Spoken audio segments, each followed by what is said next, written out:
Suspendido yung BICAM ngayong araw. Ha? Wala munang BICAM session ngayong araw. Inanunsyo ni Senador Win Gatchalian, ha? Hindi na daw muna ngayon, wala daw muna. Mag-uusap daw muna sila ng Kamara. Ha? Mag-uusap daw muna sila nung counterpart niya sa Kamara. Ang sinasabing counterpart sa Kamara, ang ano kasi dito, budget. So ang komite ng Kamara, ng House na involved dito, yung House Appropriations Committee. Ang chairperson niyan ay itong si Congresswoman Mika Swansing. Pagdating sa Senado, Senate Finance Committee naman. Ang chairperson niyan ay itong si Win Gatchalian. Yun na nga yung hinanakit ni Win Gatchalian eh. Sa mainit na isyong ito, sana katulong niya yung kanyang vice chairman. Ang vice chairman niya, si Bato de la Rosa, na wala naman. Inanunsyo ngayon ni Senador Win Gatchalian na wala munang sesyon ngayong araw. Ngayong araw ay walang sesyon ang BICAM. Pero baka daw bukas magbalik na uli sila. Kasi kailangan bago magmakasyon ng Pasko, bago magmakasyon para sa Pasko, mailusot na nila yung budget ng 2026. So ngayon, technically, ang tawag diyan deadlock. Deadlock. Kasi ibig sabihin, yung dalawang kampo, yung Senado at saka yung Kamara, hindi sila ayaw magbigay yung isa. Ano ba yung mga contentious issues dito? O ano ba yung mga pinag-aawayan dito? Ang una, yung gustong mangyari ng DPWH na ibalik yung 54 billion pesos na tinapyas ng Senate o ng Senado. Tinapyasan kasi ng Senado ng 54 billion. Yung tinapyas yung 54 billion na budget ng DPWH. Bakit? Ang paliwanag ng Senado ay dibaan niya, kayo naman ang nagsabi, ang tinutukoy nila si DPWH Secretary Vince Dizon.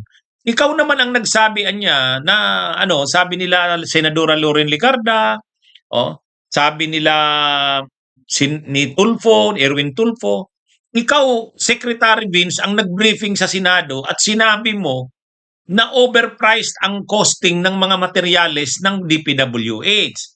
Yung semento, mahal. Yung mga kabilya, yung mga asfalto, mahal. So, ni-research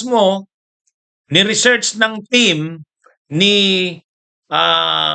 Secretary Vince Dizon yung tamang presyo at nag-adjust na daw sila. Ngayon, nung nag-adjust na ang DPWH ng mga presyo, yung tama na, ngayon, binawasan ngayon ng DPWH ay ng Senado, kaya nakapag-save ng 54 billion.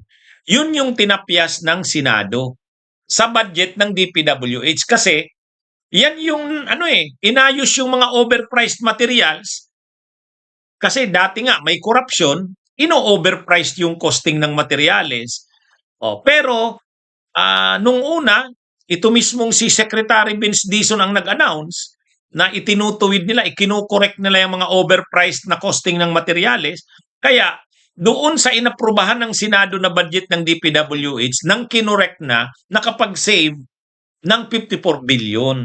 Kaya yung proposal ng Kamara, ng House, yung naaprubahan sa House of Representatives na budget ng DPWH, nabawasan ng 54 billion. Yun ang gustong ibalik ng Kamara.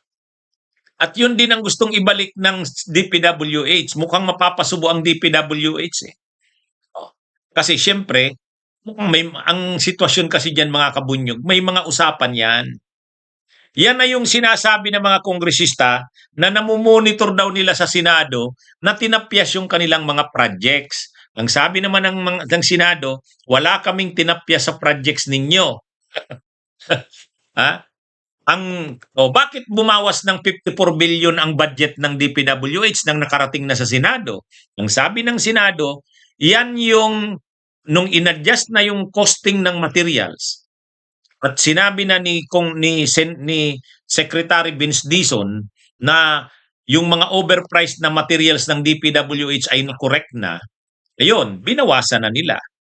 O kaya lang pagdating sa BICAM, ang gusto ng House ibalik 'yun. 'Yun din ang gusto ng DPWH ni Vince Dizon. Kasi siguro, ang sigurado diyan, mapapasubo ang DPWH kasi kailangan nilang pagbigyan yung mga kongresista eh.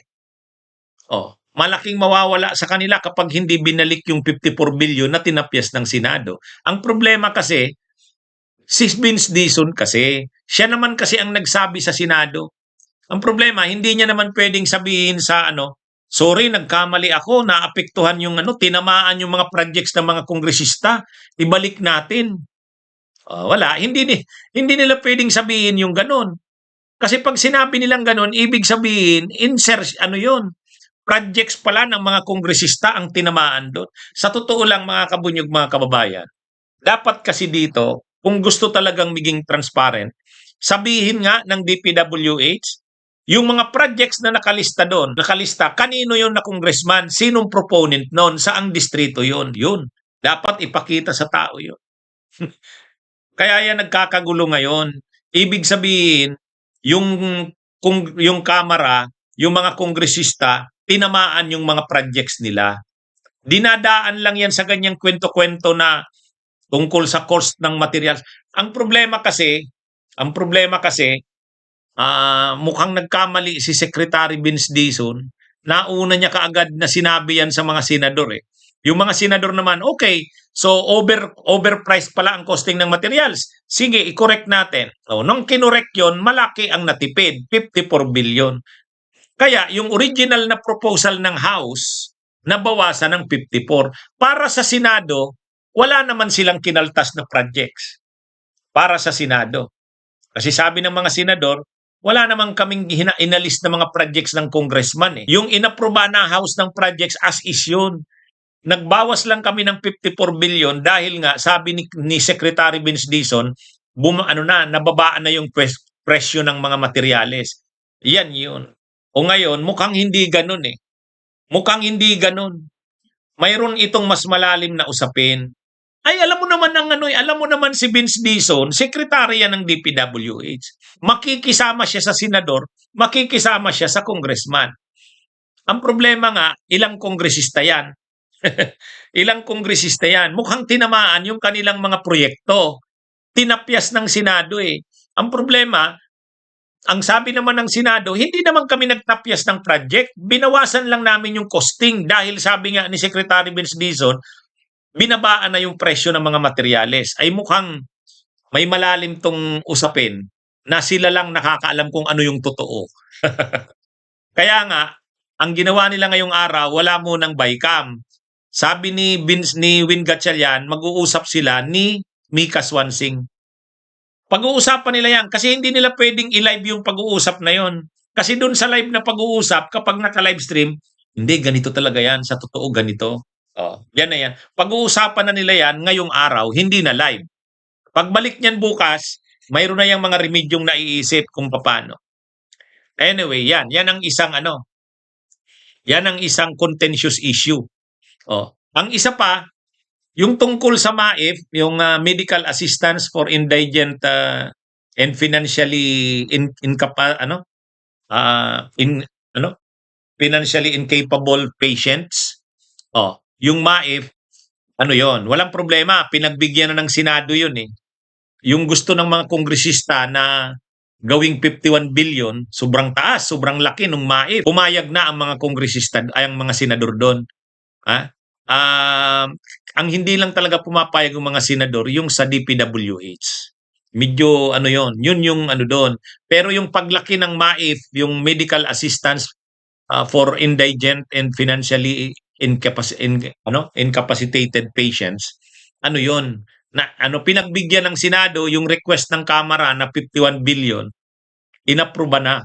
Kaya ito, saka yung mga farm to market roads, grabe, linakihan ng masyado yung farm to market roads. Kaya nga marami ang nagsasabi, mukhang binawasan ang flood control pero dinagdagan yung farm to market roads. Ibig sabihin, yung mga kongresista na dati ay flood control ang linalagay na project, mayroon pa rin silang project.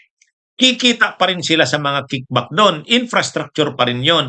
Pero farm to market roads na, hindi na flood control. Mukhang ito talagang mga politiko, Kapag nahuhuli na yung mga racket nila doon sa flood control, iba naman. Farm to market roads naman. Talagang talagang hangga't may magagawa pa silang paraan, gagawin nila. Mga kabunyog, mga kabayan, yan ang problema. Kaya anyway, ang ngayon, deadlock. Pag sinabi mong deadlock, sa labor, ginagamit yung deadlock. Kapag nagkakaroon ng collective bargaining agreement, nag-uusap yung management sa kayong mga manggagawa, workers, sa collective bargaining, pag wala silang nakapagkasunduan, ilang beses nang nag-uusap, ang tawag doon, bargaining deadlock. Ito ngayon ang nangyayari. Bargaining deadlock yan. Wala kasing problema ang Malacanang. Kasi ang Malacanang, yung mga projects ng Malacanang, pag-prepare pa lang nung NEP, yung National Expenditure Program, yung mga gusto ng presidente, nandun na yan. Kaya sa parte nila PBBM, yung mga proyekto ng executive, nandun na. Kasi sila yung nag-prepare ng budget. At saka yung mga kongresista na malapit sa presidente, tulad syempre nila Sandro Marcos, nandyan na yung mga projects niyan, nakalagay na yan. Pag-prepare pa lang ng NEP, nakalagay na doon. Yung mga kongresista na wala doon yung mga projects nila sa NEP, siningit nila doon sa GAB, doon sa General Appropriations Bill na inaprubahan ng House. Kaya lang pagdating sa Senado, binawasan yung naaprubahan ng House ng 54 billion yung mga infrastructure projects. Kaya ang laki. Ang laki. Ito ngayon yung hindi pa nare-resolve nila. Hindi pa nare-resolve. Ha? Ayan mga kabunyog, mga kababayan. Ano ito? Ngayong araw mag-uusap yan. Kasi kung mag-uusap silang naka-livestream, baka malaman kung sino yung mga apektadong mga kongresista. Anyway, gagawa nila yan ng paraan. Magaling yung mga politiko sa ganyan.